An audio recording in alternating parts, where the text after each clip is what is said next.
Fan?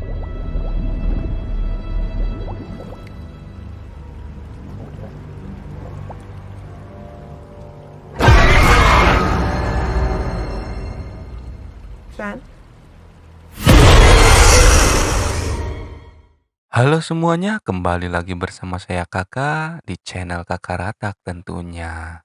Pada kesempatan kali ini, Kakak akan membahas film yang berjudul The Unholy. Film bergenre horor ini disutradarai oleh Evan Spiliotopoulos dan dibintangi oleh Jeffrey Dean Morgan sebagai pemeran utama.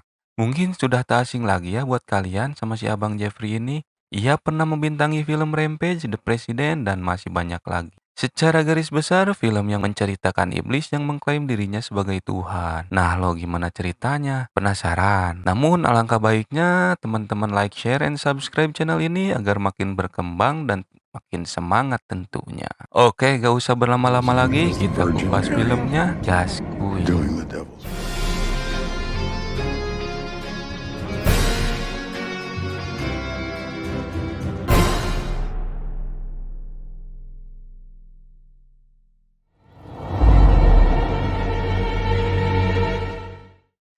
Scene dibuka oleh sekelompok orang yang sedang melakukan ritual penyegelan terhadap seorang wanita. Menggunakan sebuah boneka, kejadian ini terjadi pada tahun 1845. Mary, Queen of Heaven, trap this corrupt soul, contain her! Mengisahkan seorang wartawan yang sedang mendapat pekerjaan dari atasannya. Ia adalah Gary Van yang diperankan oleh Jeffrey Dean Morgan. Saat berjalan-jalan di lokasi, ia mendengar suara aneh yang berasal dari sebuah pohon. Ia pun mendekatinya. Di situ terlihat kilauan cahaya yang ternyata berasal dari sebuah boneka alias bayi Kern. Dengan keisengannya karena tidak mendapat foto yang dicari, ia pun menginjak foto itu hingga pecah lalu memotretnya untuk dijadikan berita. Like I found it. Yeah. All right. Yeah, that's good. Adegan berpindah ke Van yang sedang nyetir sambil membuat berita karangannya tentang boneka yang ia injak. Saat sedang fokus ke botol minuman yang akan jatuh, tadi sangka ada sosok wanita berbaju putih di tengah jalan. Ia pun mengparkir mobilnya dan terjadilah laka lantas.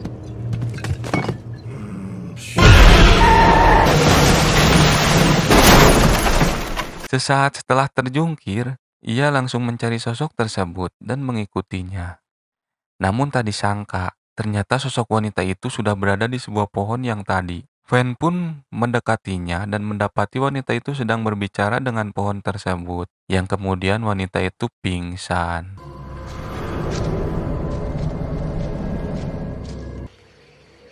Hey. Are you okay? Thank you. Akhirnya ia mengantarkan wanita itu ke pemukiman terdekat, yang ternyata pemilik rumah adalah Bapak Hagan, seorang pastor yang tempo hari menegur Gary karena sapinya suka modal di kawasan gereja. You said that last week. This cow craps everywhere. Dan kebetulan wanita itu merupakan keponakannya. Ia bernama Alice. Dan menurut dokter wanita itu sehat walafiat. Dan di sini Alice diceritakan sebagai wanita bisu.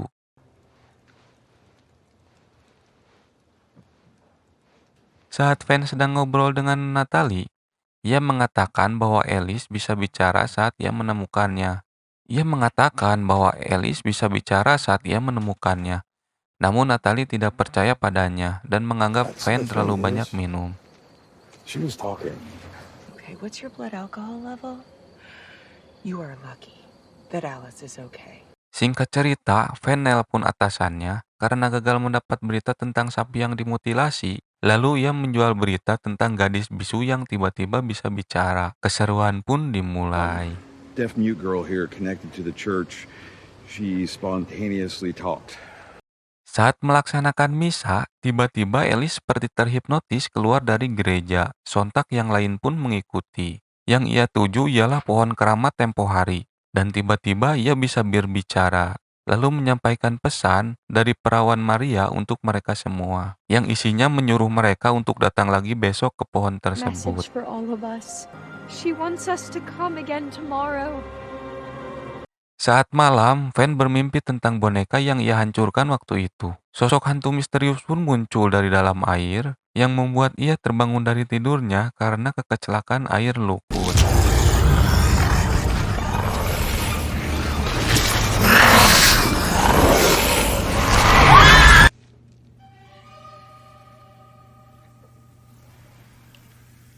Di sini Alice mendadak viral. Orang-orang berdatangan ke rumah Hagan untuk mencari Alice. Hagan yang keberatan nolak mempertemukan Alice karena kondisinya sedang tidak sehat. Namun justru Alice malah keluar dan menuju pohon keramat. Kemudian atas pertolongan Bunda, ia menyembuhkan seorang anak kecil yang tidak bisa berjalan. Jadi ingat kasih Ponari, si batu ajaib. Mary commands you to walk.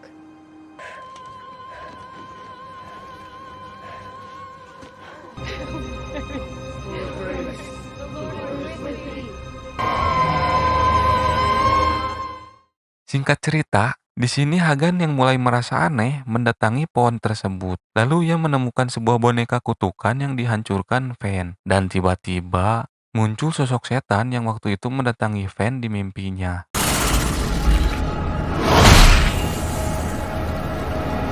Adegan berganti ke Van dan Alice. Di sini karena Alice cenderung hanya ingin berbicara pada Van seorang, lalu Van merekam perbincangan mereka untuk kebutuhan berita. Di sini Van kaget karena Alice mengetahui masa lalunya. Jadi katanya kalau tujuan Bunda Maria itu sama si Van, yaitu ingin menunjukkan bahwa mereka ada dan memiliki kekuatan. Kemudian Van disuruh mewartakan firman-Nya. You and the lady want the same thing, Mr. Fen. Spread her word. Tak lama kemudian Hagan datang.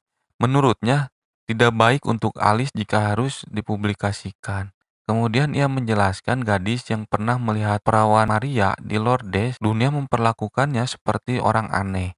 Ia menghabiskan sisa hidupnya di dalam biara. In Fatima, 3 children saw the Virgin Mary. 2 of them were dead by the end of the year, and there is nothing that Satan likes more than to corrupt our faith. Keesokan harinya, Monsignor Delgadre pun mengutarakan ketakutannya saat berbicara dengan Van. Sebab Monsignor pernah menyelidiki kasus mukjizat dan membuktikan bahwa semua itu salah. I have read several libraries worth on the supernatural, investigated half a dozen cases of alleged miracles. Prove them all false. Tak lama kemudian, Paman Hagan yang hendak membaca kitab terkena sesak nafas membuat ia hampir mati. Setelah ia disembuhkan Alice, Hagan melihat sosok mengerikan di belakang Alice. Alice, I can breathe.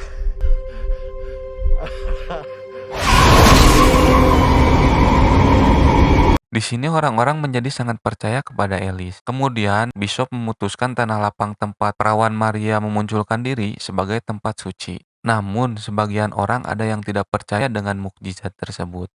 Menurutnya, ia lebih suka Tuhan tetap berada di tempatnya, yaitu di atas sana. I like when God stays where he belongs. Up there. Scene berpindah ke Hagan yang sedang melihat arsip lama. Ia terkejut karena melihat sosok setan yang tergambar di arsip tersebut.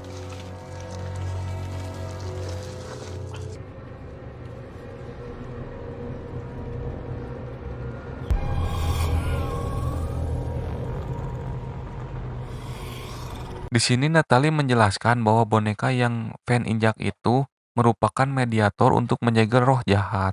Karena bagi Van, boneka tersebut merupakan boneka keberuntungan yang membawa ia jadi seperti sekarang. They also believe that you could trap bad things in them and wrap them in a chain, and they would put an impossible, and they hoped that that would just keep that spirit trapped forever. Saat Van lagi jalan-jalan sama Natalie di hutan, ada bangunan yang pernah ia lihat, lalu menanyakan pada Natalie tentang bangunan tersebut. Di sini Van tahu bangunan itu dibuat tahun 1845, yang tiba-tiba Fog Creek. We used to come here Easter Sunday for the church picnics. Setelah itu, ia memutuskan untuk bertemu dengan Hagan. Something happened here, something connected to the church. Scene berpindah ke Hagan yang sedang kedatangan tamu untuk melakukan pengakuan dosa. Yang tadi sangka, tamu itu merupakan iblis yang mengaku sebagai Tuhan. Tak lain sosok iblis yang merasuki Alice. Iblis yang semakin kuat karena memakan iman orang-orang yang percaya padanya, membuat Hagan tak berkutik. I healed you. Instead of faith, you repaid me with doubt. Do you actually believe you could stop me? Satan, he gave me the power to perform miracles. To save you. Let's see who's stronger, her or me. Dan pada akhirnya saat Van datang untuk menemui Hagan, ia sudah tewas dengan keadaan gantung diri di gereja. Di sini Van disuruh merahasiakan kejadian tersebut oleh bishop, karena tidak baik bagi profesi seorang pastor jika melakukan hal tersebut. Father Hagen? Singkat cerita, Van yang mulai ragu memutar kembali hasil rekaman saat mewawancara Alice. Saat Alice mengatakan keraguan dapat melemahkan iman, sosok iblis sedang berada di sampingnya. Tiba-tiba, sosok itu pun muncul di hadapan laptopnya. Keesokan harinya, Van yang sedang dilanda keraguan mendatangi ruang arsip di belakang gereja bersama Natalie. Kemudian ia menemukan arsip yang sempat dibuka oleh Bapak Hagan, yang merupakan pernyataan dari Bapak Prescott tentang penyihir wanita dan mempelai setan yaitu Maria Elnor. Lalu dalam arsip tersebut dikatakan bahwa Maria ini melakukan mukjizat. Ia akan menyembuhkan seseorang, tapi dengan imbalan mereka harus mempersembahkan jiwanya. Dan bila ada yang menentang akan berakhir tragis. Intinya semua yang dibicarakan Bapak Prescott ini ada di dalam diri Ellie semuanya. Concerning the witch and the bride of Satan, Mary Elmore. Ceritanya karena si Maria ini melayani setan, lalu sebagai hukuman mukanya dipaku dengan topeng perawan Maria, digantung di pohon Ekuno dan rohnya dikurung di boneka bayi Kern. In the name of Christ our Lord and Mary, Queen of Heaven, trap this corrupt soul, contain her.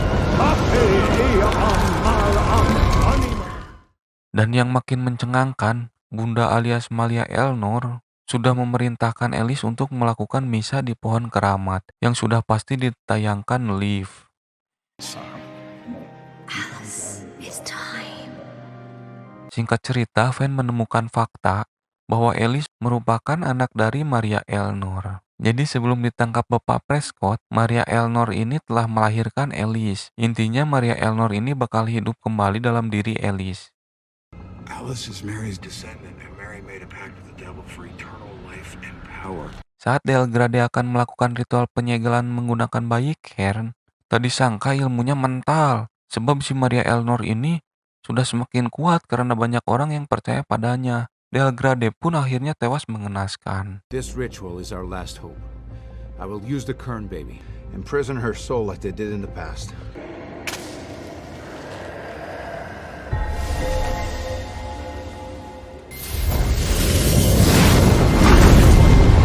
Get back! Singkat cerita, misa sudah dilaksanakan. Saat detik-detik terakhir, Natalie dan Van datang untuk menyadarkan Alice. Kemudian Van mengatakan semua yang ia wartakan adalah bohong, sebab hanya itu satu-satunya cara untuk membuat ragu jemaat pada Bunda Maria palsu.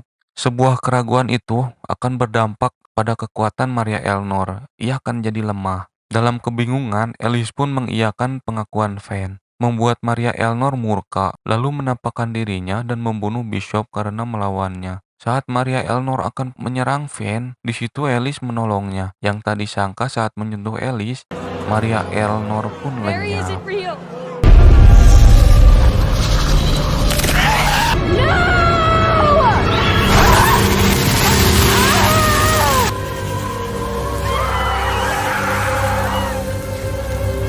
Dan film pun berakhir.